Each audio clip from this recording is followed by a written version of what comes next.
It's officially 2023, and this year there's a grip of horror movies that are going to be releasing. Last year was a really good year for horror. Even people that were not in the horror space were saying that it was a good year for horror. So is it going to carry into 2023?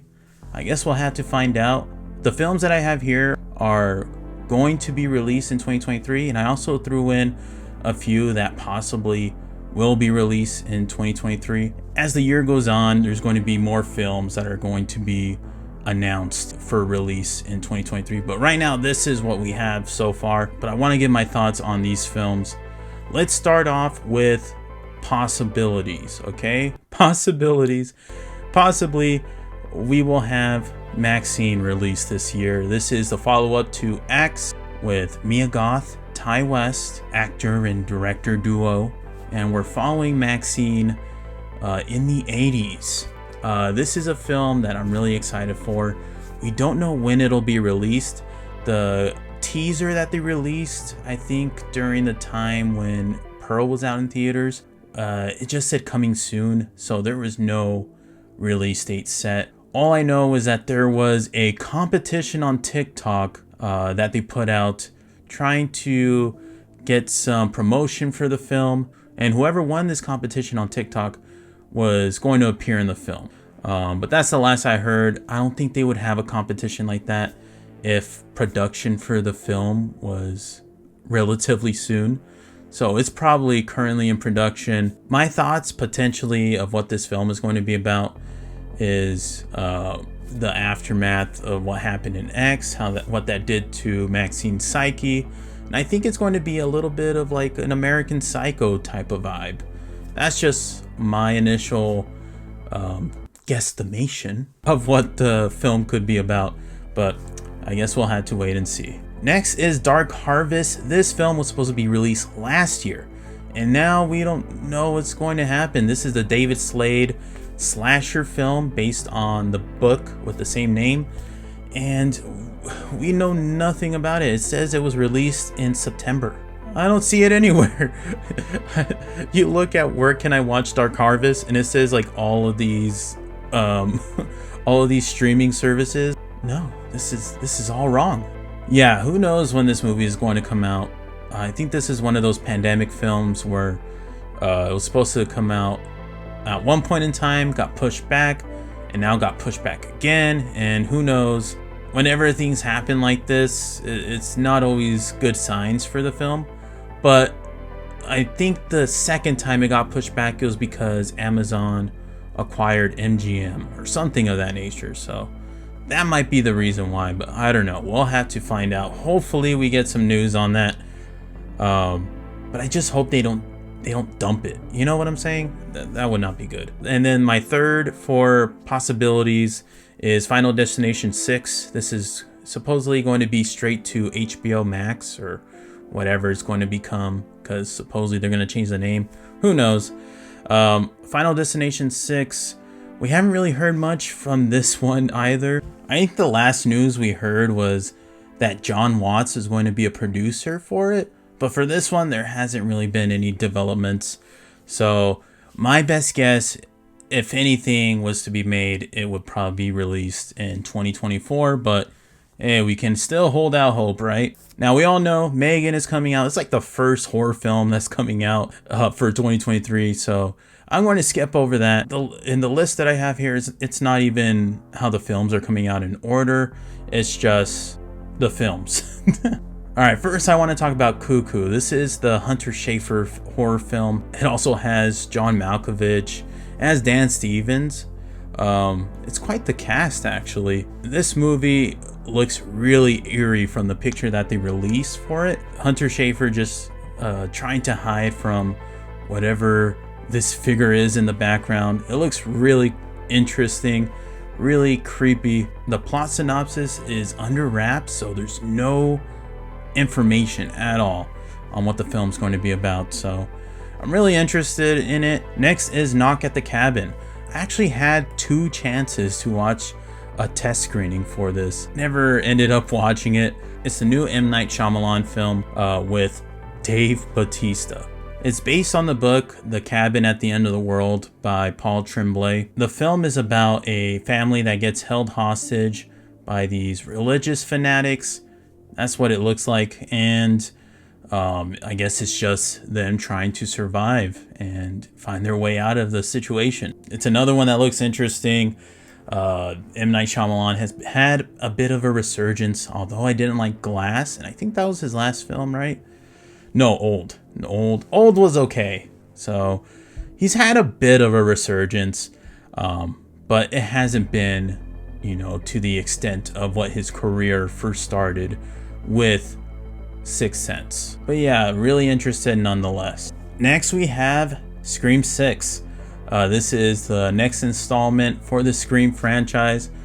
It's directed by the same guy as Radio Silence, who did Scream 5 or Scream, whatever. I really enjoyed Scream 5, so I'm really excited to see Scream 6, to see where our characters end up and what dangers they face this time around. Kirby is going to be in it, Hayden Panettiere, so I think that's not spoilers, right?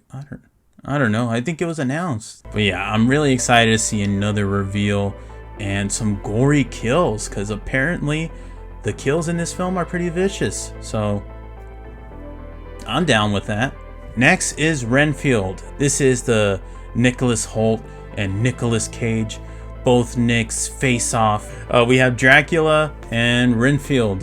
So this is going to be from, I guess, the perspective of Renfield. Nicolas Cage plays Dracula, and I remember hearing the news that he wanted to play Dracula like Samara from The Ring, and I was like, oh no. What? So it's going to be another interesting Nicolas Cage performance. But yeah, I'm excited to see what Nicolas Cage does with the character of Dracula.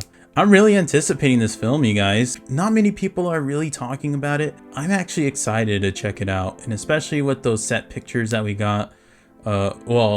Nicolas Cage and Nicholas Hoult both off the set or on the set. Nicolas Cage looks pretty hilarious, but I don't know. I'm actually excited to check this one out. All right, we have Evil Dead Rise. This is the new Evil Dead film. We had the Evil Dead remake back in 2013 it was. And then we had the Ash vs. Evil Dead TV series. So now we're going back to film, and I'm really excited for this one because it has a really interesting story. It's going to be taking place on a skyscraper, an apartment building, and it's going to be really interesting seeing the Evil Dead carnage take place in an urban area. It's instead of somewhere off in the woods. Know what I'm saying? I'm ready for a blood-soaked, demented hell of a time in the theater. So and it's going to be in the theater because it is not being released on HBO Max like it initially was going to be. So that's really cool. Glad that they decided to put it out in theaters. Next is Infinity Pool by Brandon Cronenberg. This one I'm pretty excited for. I really enjoy Possessor, so hopefully this Cronenberg will not let me down. But this film stars Alexander Skarsgård, and we have Mia Goth again, and she looks crazy in the trailer. Everybody was talking about that on TikTok for a bit. So this film is about a couple that goes on a vacation and all hell breaks loose after a tragic accident, and that's where the horror begins. This is another film where I'm really interested in it because of the star power and the talent behind the camera. Next we have Shelby Oaks. This is Chris Stuckman's feature-length directorial debut, and this is based around the Paranormal Paranoids. If you don't know who the Paranormal Paranoids was, this was an ARG that took place on YouTube for a bit, and it was just about this paranormal investigative team that went missing. And this film is about the sister